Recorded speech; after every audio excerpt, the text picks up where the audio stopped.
어릴 적에 한 번씩은 들어보셨을 거예요. 남자는 그러는 거 아니야. 여자애는 그러는 거 아니다. 그런데 이 말이요.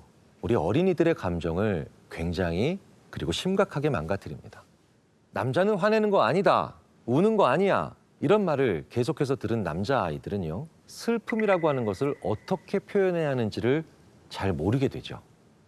그러면 슬픔에 대한 정교함이 떨어집니다. 그런데 우리가 살아간다는 건요. 감정의 눈금이 더 촘촘해지는 것을 의미하고 그게 바로 성숙입니다.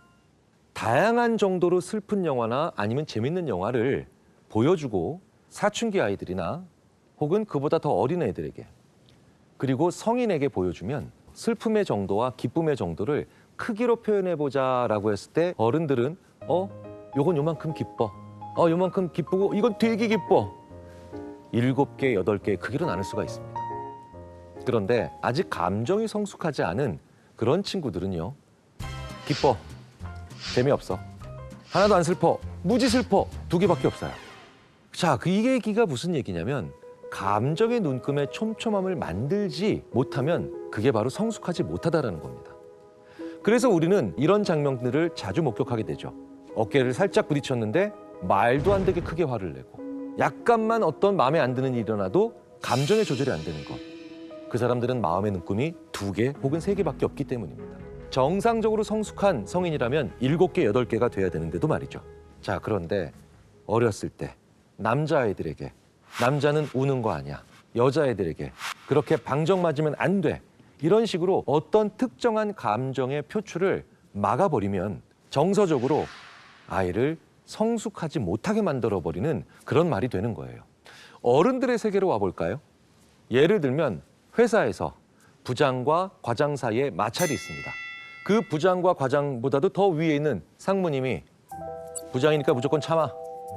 과장은 무조건 부장 말을 들어야지. 이렇게 그 상무님이 조직 관리하시면요. 그 부장, 과장 2분 모두 퇴사하십니다. 그러니까 그때그때마다 상무님은 문제를 듣고 문제를 해결해야만 해야 되죠. 그런데 왜 어린이들한테는 우리가 그렇게 안 하냐는 거예요. 대부분의 부모님들은 형과 동생이 싸웠을 때 형은 그러는 거 아니야. 참아야지.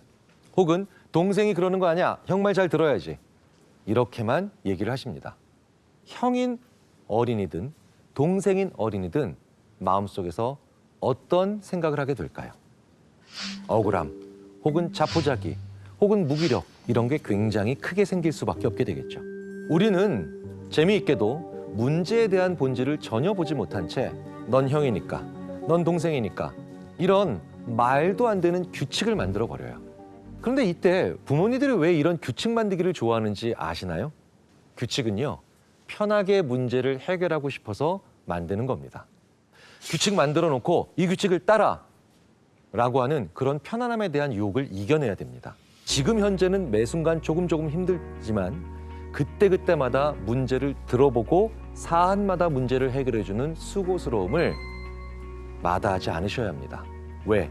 이런 사안마다 다르게 결과가 나오고 결론이 다를 수 있다는 걸 아는 아이들이 결국 자율적인 어른이 됩니다.